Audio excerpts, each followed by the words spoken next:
मीरा, ओ मीरा, चल तो जल्दी से आटा गूंथ दे, मैं फटाफट रोटियां सेक दूंगी। नहीं माँ, मैं नहीं गूंथ पाऊंगी, मैंने मेहंदी लगा ली है हाथ पर।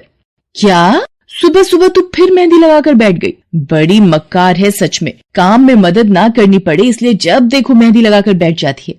चल जल्दी से हाथ धोकर आ मेरे पास, मुझे काम पर जाने के लिए देर हो रही है। माँ बस आज कर लो ना, देखो ना मैंने कितनी मेहनत से कितना सुंदर डिजाइन बनाया है। लेकिन जैसे ही उसकी नजर मीरा के हाथों पर पड़ती है, उसका गुस्सा पल भर में गायब हो जाता है। वो मीरा से कहती है, अरे वाह मीरा, तूने तो बड़ी सुंदर मेहंदी लगाई है। हाँ माँ, वो शांति दीदी ने मुझे एक किताब दी थी कल, उसमें बड़ी सुंदर सुंदर डिजाइन बने हैं, बस उसी में से देखकर लगाई है मैंने। सुंदर है ना? हाँ बहुत सुंदर है। अरे लेकिन मुझे तो, ओफो, फिर लगा लिया ना तूने बातों में, पहले से ही देर हो रही है, ऊपर से तू भी मेहंदी लगाकर महारानी जैसे बैठ गई है। माँ तुम इतना परेशान क्यों होती हो? 1-2 घंटे में जब मेरी मेहंदी सूख जाएगी तो मैं घर के सारे काम कर दूंगी। मीरा की बात मानकर कावेरी काम पर चली जाती है। वो एक बड़ी सोसाइटी के घरों में काम करती थी और इसी काम से कावेरी और मीरा का गुजारा चलता था। कावेरी के पति की कई साल पहले एक सड़क हादसे में मौत हो गई थी। तब से कावेरी पर ही सारी जिम्मेदारी थी। मीरा भी घर के कामों में उसका पूरा हाथ बटाती थी। मीरा को मेहंदी लगाना बहुत पसंद था। उसने अपने घर के पीछे मेहंदी के कई सारे पौधे लगा रखे थे, जिनका वो बहुत ख्याल रखती थी। वो अपने हाथों से मेहंदी के पत्तों को पीसकर अपने हाथों में लगाने के लिए तैयार करती थी। फिर एक दिन, मीरा, हमें इस जगह पर थोड़ी मोड़ी खेती कर लेनी चाहिए। ये मेहंदी के पौधों से कुछ कमाई थोड़े ही हो रही है, खेती कर लेंगे तो कुछ पैसे ही बन जाएंगे। नहीं माँ, मेरे मेहंदी के पौधों को हाथ भी मत लगाना, बाजार से मेहंदी खरीदने के तो पैसे हैं नहीं हमारे पास, अब इन्हें तो रहने दो। ये कहते हुए मीरा की आंखों में आंसू थे। कावेरी उसके सिर पर हाथ रखते हुए कहती है, मीरा मैं जानती हूँ तुझे मेहंदी लगाना बहुत अच्छा लगता है, लेकिन बेटा अपनी हालत तो तुझे पता ही है ना, मैं कितनी मुश्किल से। माँ सब समझती हूँ मैं, जाओ कर लो जो करना है। इतना कहकर मीरा रोते हुए वहाँ से चली जाती है। कावेरी को उसके लिए बुरा लग रहा था। वो मीरा की मेहंदी के पौधों को कुछ नहीं करती। ऐसे ही कई दिन गुजर जाते हैं। ज्यादा काम करने की वजह से कावेरी की तबीयत खराब रहने लगी। वो बहुत जल्दी जल्दी बीमार पड़ने लगी। तो मीरा ने उससे कहा, माँ तुम रहने दो, तुम्हें बुखार है, रात भर सोई नहीं हो, मैं चली जाती हूँ काम पर। नहीं मीरा, तू कैसे? ना नहीं, मैं ठीक हूँ, मैं जाती हूँ।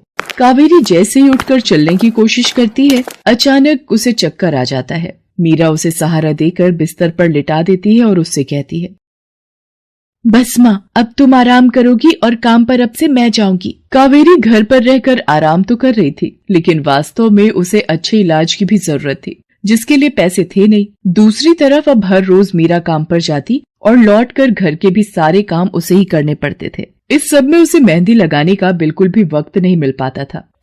मीरा, कितने दिन हो गए तूने मेहंदी नहीं लगाई?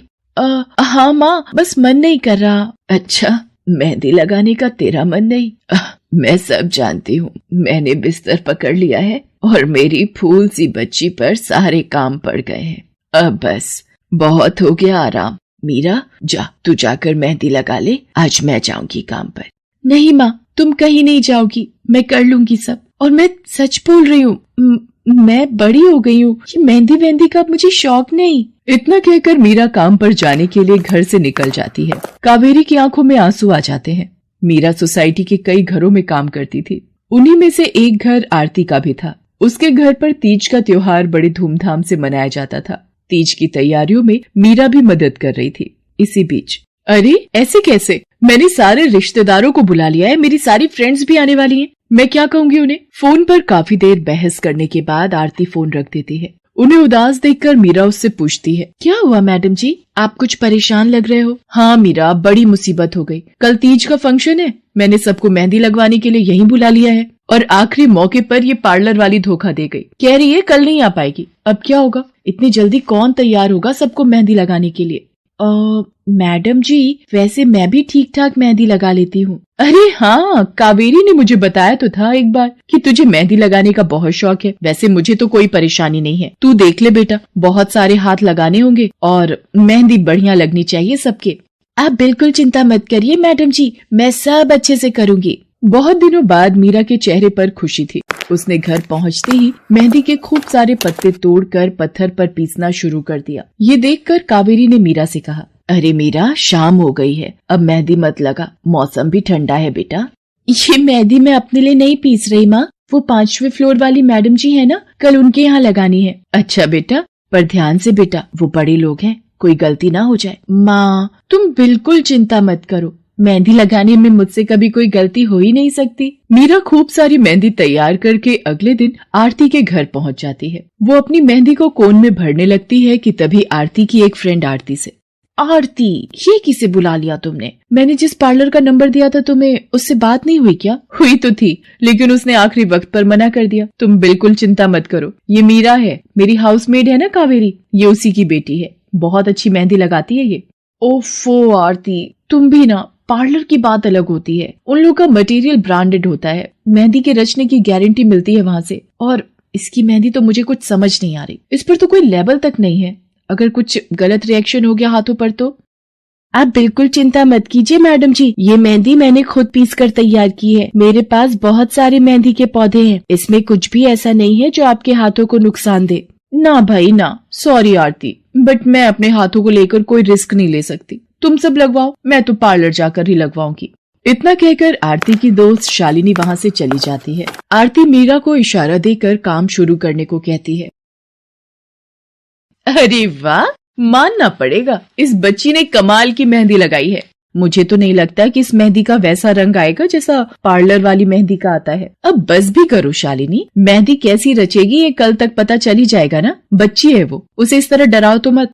अरे मुझे क्या, मेरे हाथ कौन सा खराब होने वाले हैं, तुम ही लोग लगवाओ और तुम ही भुगतना। शालिनी गुस्से में वहाँ से चली जाती है। उसे पूरा यकीन था कि मीरा की मेहंदी रचेगी नहीं, साथ ही हाथों पर उसका गलत रिएक्शन भी हो सकता है, लेकिन जो हुआ वो इससे बिल्कुल अलग था। अगले दिन मीरा के घर पर, अरे मैडम जी आप यहाँ, आपने तो आज काम पर आने के लिए मना किया था ना, मैं इसीलिए नहीं आई। हाँ हाँ, कल तुम कितना थक गई थी, इसीलिए मैंने आने को मना किया। मैं यहाँ तुम्हें काम पर बुलाने नहीं बल्कि किसी और काम से आई हूँ, अंदर नहीं बुलाओगी? अरे माफ कीजिएगा मैडम जी, आइए अंदर आइए। आरती को देखकर कावेरी भी बिस्तर से उठकर खड़ी हो जाती है। आरती के साथ उसकी दोस्त शालिनी भी थी। मीरा उन दोनों को पानी देते हुए कहती है, ये लीजिए मैडम जी, मेहंदी तो ठीक से रची ना मैडम जी? ये तुम्हें मैं नहीं शालिनी बताएगी। फिर शालिनी अपने हाथ मीरा की तरफ बढ़ा देती है। उसके हाथों पर कई जगह छाले पड़े हुए थे। ये देखकर मीरा उससे कहती है, अरे ये क्या हुआ मैडम जी? मैंने तुमसे मेहंदी नहीं लगवाई, उल्टा तुम्हारा अपमान करती रही, उसी की सजा मिली है मुझे। मैंने सबसे महंगे वाले पार्लर में जाकर मेहंदी लगवाई। मैंने उनसे जोर देकर कहा कि मेहंदी का रंग बहुत बढ़िया आना चाहिए।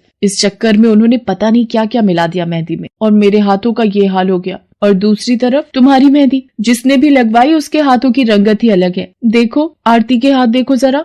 आरती ने अपने हाथ आगे बढ़ा दिए, जिन पर मीरा के हाथों से लगी मेहंदी का बहुत ही अच्छा रंग चढ़ा था। फिर आरती कावेरी के पास जाकर उससे बोली, बस कावेरी, ये झाड़ू पोछा और बर्तन बहुत करवा लिए तुमने मीरा से, ये अब वो करेगी जो इसे करना चाहिए। जी क्या मतलब मैडम जी? ये अब मेहंदी लगाएगी सबके हाथों पर। हमारी एक दोस्त का अपना ब्यूटी पार्लर है, उसे मीरा का काम और उसकी मेहंदी की क्वालिटी बहुत अच्छी लगी। वो मीरा को अपने यहाँ काम देना चाहती है, अच्छे पैसे भी देगी वो मीरा को, और तो और वहाँ रहकर मीरा पार्लर के दूसरे काम भी सीख पाएगी।